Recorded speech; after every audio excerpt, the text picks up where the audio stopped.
Hey everybody, welcome back. It's me, Teri Hunter. I'm here with video number 2 in the Pick a Card reading series that I'm going to be initiating here on my channel. And I have decided to use 2 new decks instead of the tried and true that you guys are used to me using. So I have got a deck called Angels and Ancestors by Kyle Gray, and then I'll be using the Enchanted Map by Colette Baron Reed. If you would like to get a reading from me, my information is below, and I am offering a discount for first-time people, and you'll see that again below in the information. So how this works is I'm going to be doing 5 readings that are general. You as the audience are going to allow your intuition to guide you as to which would be most appropriate for you and the situation you're in right now. And I'm going to start with reading number 1 now. So for those who have picked number 1, we have Home is the first card in the foundational position. And then we have the Drum, which represents dreams and journeys. This for me is a combination that is telling group number 1 that it is time to really get deep into your heart and spend some time in meditation and allow yourself to journey through your imagination as to how your love life should feel and how it should look. Because in ancient times, in native times, the drums were always used in ceremony to journey to other worlds, to connect with our ancestors. And here's the Home card. I feel like it's so important for group number 1 to go to the deeper place of what you want and how you want your home to be once you are in partnership. It is one thing to have a human body sitting next to you. It's another thing to really be at home with that human body. And I want to say this because for group number 1, I feel like many of you may have hit rock bottom in your love life and may have continued to run against the same person, only with a different face or a different address or a different hair color, but the basic same dynamic. Someone who can't commit, someone who talks a good game but never follows through. Because we have this coupled with the Traveler, and that's about moving in new directions. And I really feel like group number 1, this plays back to the Drum and to the Home card about journeying to the deeper parts of your soul and where you want to be. Because in some ways, you could be getting tired of the journey of love, and so you're inadvertently settling for what comes along and is attractive to your eyes, and yet they're not really feeling totally at home. Because in the Angel's advice, I have details, details, details. And I really think this is about group number 1 looking as to the deeper parts of the pattern here. And I don't mean about going into your history so much, I'm sorry, but about using it as a tool to see where you are attracting the same energy. And in doing so, then it's about calling upon God and the angels. The Shaman card is here and is about trusting in higher forces. So this is really the wisdom. Why am I so crooked? I can't find my bearings. Okay. The Shaman is really about the higher forces of the wisdom that the owl offers. And this is a heart-shaped owl. I think it's even called a heart-faced owl. And so it's really about going into the deeper parts of your heart and looking at the details where, in fact, maybe you had seen what they call the red flags, but you thought, oh, it's not that bad. And it could be something as simple as, I'm just not that attracted to this person, but maybe they'll grow on me. It doesn't have to be a big drama, because in the final position, I have the elephant and the card listening. And I really feel like this is listening to the voice from the reaching for the stars. This is the star ancestor. Follow the voice of your soul. That's the Drumming and the Home card for group number 1. If indeed you have not met, and this is pretty much what this video is focused on, is people seeking love. I believe it's because in some ways you have not been going to the deeper truth of what you need and what you want, and in many ways potentially settling for what you see instead of pushing past that. So I think it's really important to let yourself move in another direction, and in doing so, trust the higher forces with a bigger vision of what it is that you want to experience in love. Okay, let's go on to group number 2. And as I said, I pre-pulled these cards, so it's interesting to do it that way. All right. With group number 2, the first set of angels, the first set of cards is the Seer and Heal the Ouch. The second, in the Opportunity, the Obstacle, we have the Direction Guardian and the Cleaning House card. In the third position, we have the Moon and Making Choices. And then in the final position, we have Autumn and we have, the Dry Desert card. So for group number 2, the Seer represents looking beyond the current situation. And then there's Healing the Ouch. To me, for group number 2, this is akin to the idea that what a difference a day makes. You know, if you look at the Seer, she's actually not using her eyes. Her eyes are being covered by her cloak, and she's really feeling intuitively through her ball. And then the Heal the Ouch is in many ways a card of being gentle with yourself as you go through. It's the 38, and the 38 reduces down to an 11. It's not always easy when we've experienced certain things to let go of it. It feels very rock solid. So group number 2, in the Opportunity, the Obstacle, we have the Cleaning the House card, and we have the Direction Guardian.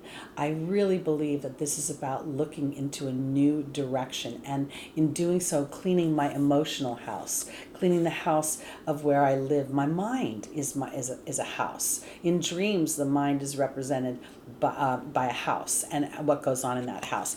And in order to do that, it's about making a choice to be in the Moon energy of more of your intuition, and realizing that intuition and the Moon comes in phases. There'll be times when there'll be great clarity as the Moon is full, and then as the Moon is new, it gets darker and darker, which illuminates the stars. So it's about making a choice in what direction you're going to look in order to clean up your mental house, about relationships, about love, about where you've been. Because up until now, group number 2, I would say your love life has not been so great, that it's very much felt like a dry desert. And in many ways, it's about the autumn time. The autumn is about, here it says, release the old and rest. I don't really believe in releasing, because for me, when something's happened, in order for me to heal the ouch, I have to see a deeper wisdom to the hurt. And that is what the Seer is asking. And so what I want to say for group number 2 is that while this feels like love is not necessarily sitting right in front of you, even if you're in a relationship right now, the depths of the connection that you want may not be where you want it to be. But I feel like for group number 2, this is about looking deeper into what you bring into it, where you may have the eyes that look at the situation from where you've been hurt.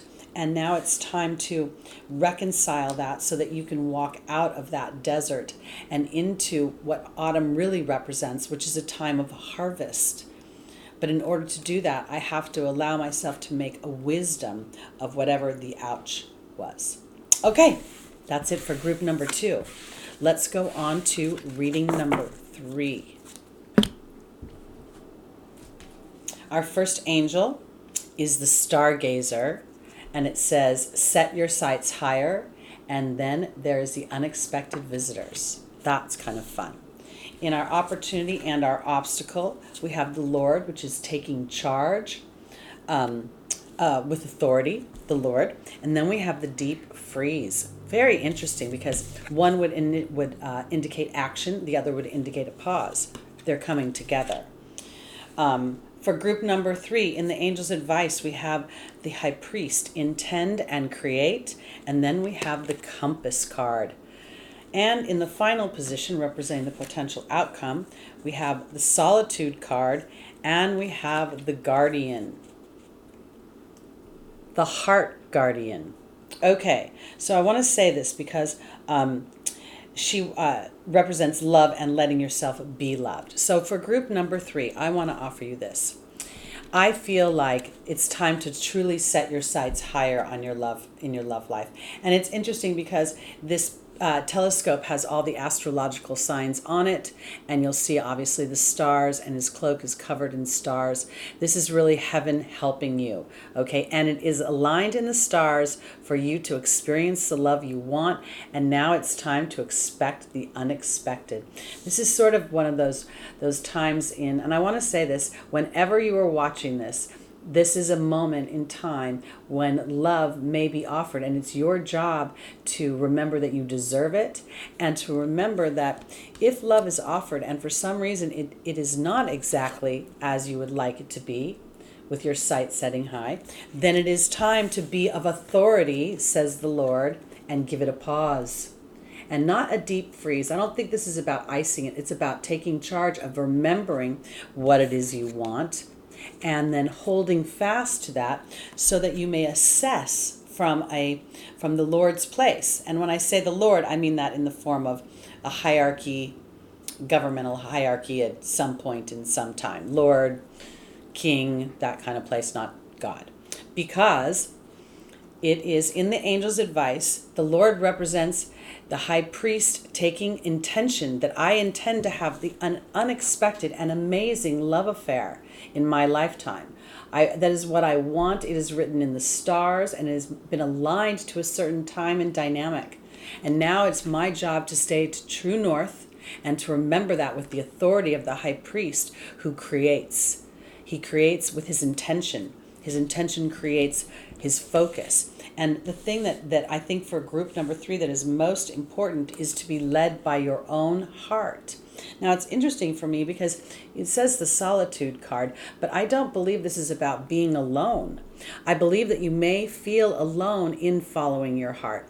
I think most of you know I'm 60 years old. I turned 60 this year, so I guess we did put a timestamp on this in one way or another. But I've never been married and never had any children, and I absolutely believe that the stargazer and the unexpected is in store for me at some point. And as my job in some ways, even if others, I'm in solitude, don't see that, if I'm not necessarily a statistic, I don't fillers and I don't have boobs, natural or otherwise.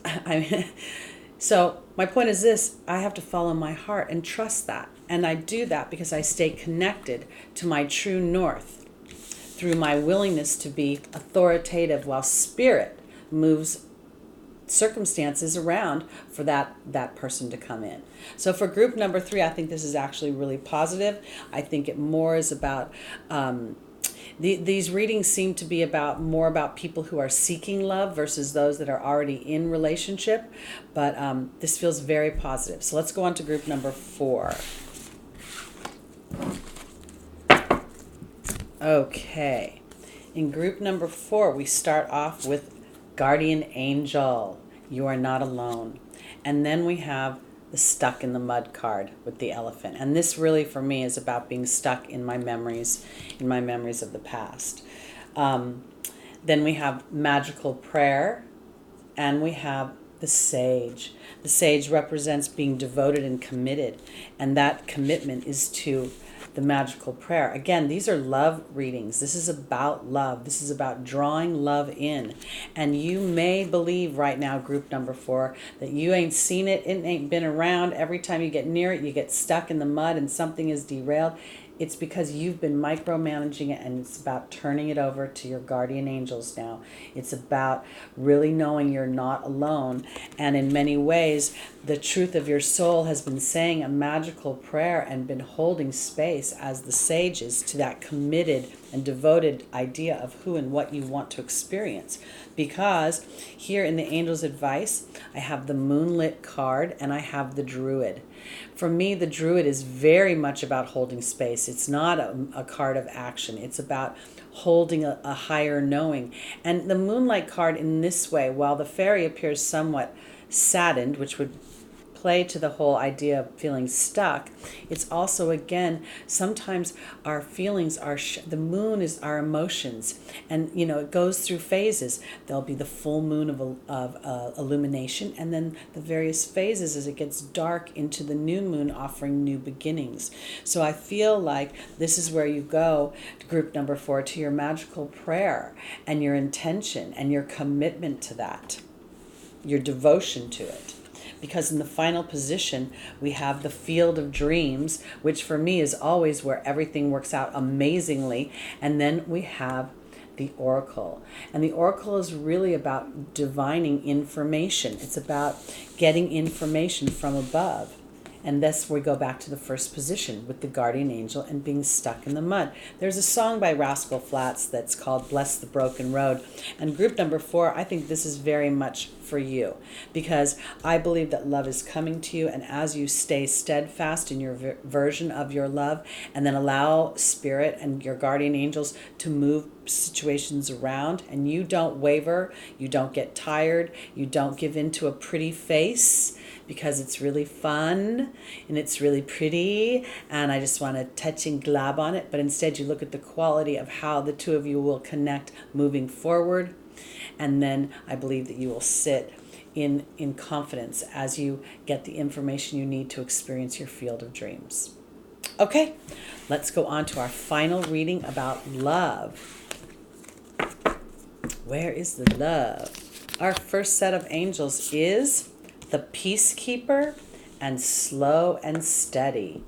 Okay, the Peacekeeper is very much about letting go of the need to be right. In our opportunity and or our obstacle is the Golden Palace and the Knight. The Knight is really about being brave, about having honesty with yourself. The angel's advice, we have Spirit, Place, and we have Mother Earth. These are very, very cooperative energies in the angel's advice. This is beautiful. And then in the final position for group number 5, we have success and happiness in the form of the sun, and we have encouragement. This is wonderful. So this is what I want to say. For group number 5, I believe that the Peacekeeper is really representing cooperation in relationships, and not so much needing to be right, but being mindful of how you are expressing yourself. Let's say that you've been single for a while and you've been driving the bus of your own life for a long time, and somebody comes along and suddenly you're having to learn how to compromise, and maybe unconsciously that's becoming a little bit, not challenging, but you're just not connecting the cooperation so much. So being a peacemaker in your relationships is slow and steady wins the race. Okay, because here is success and encouragement. As you are patient and self-aware with your own, I've been a table for one for a while, let me figure out table for two, I'm not used to moving things around. The person on the other side of the table will be very cooperative with that, because the Golden Palace is where really beautiful things happen. This is a Nirvana card, and this is the Knight who is brave enough and honest enough to say, this is what I want, and this is what I'm holding fast for. And then if you look at Mother Earth, feel loved and comforted. She's pregnant and she is serene. And the same goes basically for the Spirit of Place. It's holding space for the birth of something much more in alignment than, and this goes into right over here, to being the Peacekeeper, being willing to allow the relationship to move at a steady pace that allows it to become savory as you learn how to go from 1 to 2. And I do believe 2 is coming very much so as we see the sweetness and the compassion of these 2 little giraffes. It may look like a mother and child here, but I do think it could very much be construed as a male and female. And if not genders, just love is love. So I feel really excited for group number 5. Hold fast for what it is you want. Be mindful when you are communicating that you love the person that you're communicating with, and communicate with them as you would like to be communicated with, and then watch your relationship flourish. Okay, that's me for today. This reading, it was entitled, Where's the Love? That's how I'm going to put it. And if you'd like to find out specifically where your love is and what love has in store for you, please feel free to go to my website. And for first-timers who have not seen me before, I will be offering a discount. But I'm not going to tell you what it is until you inquire. But you'll just have to put first-time reader in the subject line. So I look forward to our next video, guys. I'm going to try to pump these out. I've got Jupiter conjunct Saturn right now in my natal chart, so it looks like it's a good time to do this, and I hope you're enjoying them. Look forward to your comments. Please like, subscribe, and share, and thank you so much. See you next time. Bye-bye.